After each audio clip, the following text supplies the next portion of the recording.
불공동체 마나임셀 강경돈 형제라고 합니다.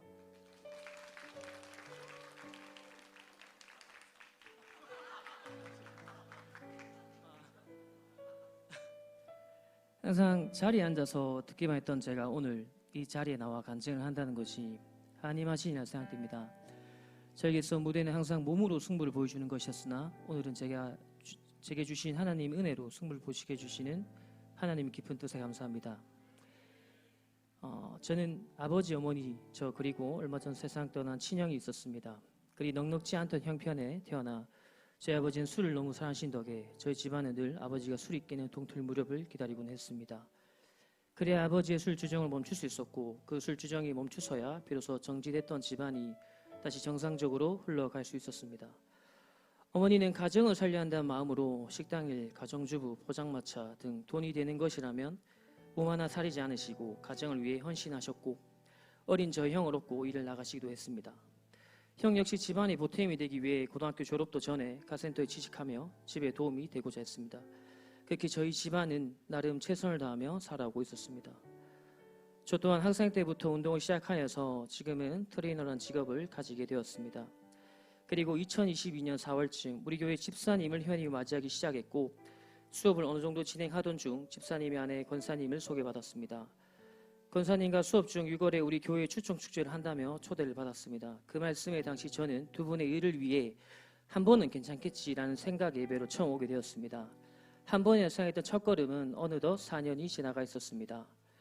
그렇게 날롱 신앙인으로 주일 예배나 우리 교회에서 하는 이벤트들에 참여하는 척, 교회 가는 척을 3년 정도 하고 지나서야 한 사건이 일어났습니다. 저희 어머니는 떨리는 목소리와 함께 형이 집으로 돌아올 시간이 되었는데 돌아오지 않는다. 너무 걱정이 된다고 너가 경찰에 실종 신고를 해보라고 하셨습니다. 저는 한창 일중에 그런 전화를 받아 퉁명스럽게 너무 걱정하지 말라고 그런 일 없을 거다. 좀 늦을 수도 있겠지 하며 별수없지 않게 넘기려고 했습니다. 하지만 끝없는 어머니의 말에 경찰에 실종 신고 접수를 했고 별 생각 없이 퇴근하던 중 의문의 전화 한 통이 걸려왔습니다. 아무 마음의 준비를 못한 상황에서 그 전화를 받았습니다. 전화가 걸려온 것은 저희 형이 사는 곳도 아닌 충북 보령의 교통과 담당 경찰분에게 온 전화였습니다. 그분은 제가 당황할까봐 침착하게 저희 형의 사망사고 지점과 일자 일시를 덤덤하게 저에게 말해주었습니다.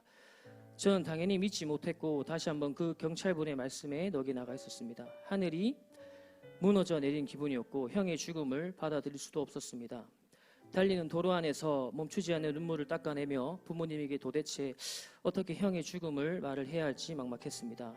집에 도착해 부모님을 보자마자 이상한 느낌을 느끼신 아버지 어머니는 그대로 주저앉았고 형의 사망은 모든 것을 집어삼키는 강력한 충목과도 같았습니다. 그 당시 저는 해외 주식 사기를 당해서 우리 집의 모든 재산과 형의 죽음을 한꺼번에 받아들여야 하는 상황이었습니다. 그렇게 무너질 대로 무너진 저는 더 이상 갈 곳도 내려갈 곳도 없었습니다. 그저 기도했었습니다. 주님, 존재한다면 이 모든 상황을 보고 모른 척하지 마십시오. 부디 저를 이 지옥에서 건져내 주십시오. 빌듯이 기도했습니다. 못난 아이가 아버지에게 투정 부리듯이 저는 기도했습니다. 할 수 있는 것이라곤 정말 기도밖에 없었습니다. 그런 투정과 응석을 받아주시기 주님께서는 제게 하나씩 응답을 해주셨습니다. 첫 번째로는 주식 사기로 인한 진 1억이 넘는 모든 빚을 갚게 해주셨습니다. 두 번째로는 70평생 자가 하나 없던 아버지 명의로 좋은 집은 아니지만 아버지, 어머니 제가 살 집이 생겼습니다. 사건이 일어날 시기 저희 본관이 이사를 할 시기였습니다. 물질적으로 가장 힘든 상황 속에서 하나님께서는 응답을 더해주셨습니다. 또한 저희 형 집을 처분하는 가운데 집 매도가 특성상 어려운 지역인데도 빠른 시일 내에 팔리는 응답을 받았습니다. 마지막으로 주식 사기의 범인이자 저 현재 법정의 심판을 받고 있습니다. 크게 세 가지의 기도 응답을 통하여 모두 저의 능력으로 할 수 없다는 것을 알게 되었고 이것은 분명 보이지 않는 것이 있다라고 느끼게 되었습니다. 하나님만이 이 모든 일을 가능하게 하심을 느꼈습니다. 그 시간 이후로 저는 나일롱 신앙에서 제법 신앙인으로 거듭되고 있었습니다. 시크릿 성도, 기둥 뒤에 두는 성도, 성도에서 당당한 성도, 맨 앞자리의 성도로 바뀌어가고 있었습니다. 이제는 4년 만에 양육 훈련도 다시 받고 담임 목사님 1대1 마킹 덕분에 영적인 근육도 이제는 자기 오고 있습니다.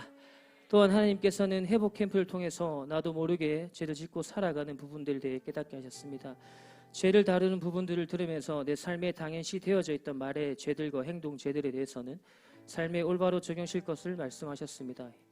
회복 캠프에 주신 감동대로 내 삶에 적용하니 오로지 내 중심에서 판단하고 생각하던 나의 습관들이 고쳐지기 시작했습니다. 그러다 보니 집 다음으로 많이 있는 직장 내에서도 배려하고 한 번 더 직장 동료들 생각을 먼저 하게 되었습니다. 그들이 움직이는 부분을 내가 한 번 더 움직여서 수고스름 덜어주는 섬기는 자가 되었습니다. 섬기는 자리에서 들은 감사하다는 그 한마디는 지금까지 물질이 1순위였던 제 삶에 처음으로 다른 충만함을 느끼게 해주었습니다. 삶에서 돈이 중요하지만 더 이상 그것이 전부가 아니란 것을 깨닫게 되었습니다. 물질이 2순위로 내려가는 삶, 그 새로운 시선을 열어준 시간이었습니다. 나의 시선이 바뀌니 주변을 바라보는 시선도 바뀌게 되었습니다. 주변 사람들의 딱한 사정을 들으면 나도 모르게 응원보다는 기도로, 어떠한 계산적 관계보다는 선의의 마음으로 나아갑니다. 행동을 할 때는 예수님이라면 어떻게 하셨을까라는 한 번 더 생각을 하고 행동합니다. 그리고 한때의 저와 마찬가지로 하나님을 믿지 않고 홀로 자기 힘으로 살아가는 친구들이나 동생들을 보며 저 친구도 하나님 믿으면 좋아질 수 있는데, 우리 교회 와서 말씀 듣고 기도하면 삶의 태도가 달라질 수 있는데 라는 생각을 들기 시작했습니다. 그래서 작년부터 품고 기도했던 저 직장의 동료였던 한 형제를 예배로 초청했고 1년 만에 행복 모임이 시작되었습니다. 그 베스트 언덧 힘들면 기도하는 습관을 갖게 되었습니다. 저처럼 더디지만 새 곳으로 변한 과정이 있는 것 같아 기분이 좋습니다. 그렇게 열심히 살아가는 사람들에게 저는 하나님을 소개하고 싶어집니다. 앞으로도 내가 받은 하나님의 사랑을 전하는 제자로 더 쓰임받기를 소망합니다. 힘들면 술 쳤던 저는 이제는 술이 아닌 기도를 그렇게 한 것에서 새 것으로 변화하고 있습니다. 그런즉 누구든지 그리스도 안에 있으면 새로운 피조물이라, 이전 것은 지나갔으니 보라 새 것이 되었도다. 고린도서 5장 17절 말씀. 아멘. 사랑하는 담임 목사님, 제가 새롭게 만들어지도록 열정적인 가르침 주셔서 감사합니다. 간증을 하기 전까지 하나님 믿지 않고 허투루 산 31년은 지나갔으니 하나님 믿고 이제 현재 남은 인생 멋있게 새 것처럼 살아갈 것을 결단합니다. 성도답게 제자답게 한 발 더 나을 것을 기대하고 소망합니다.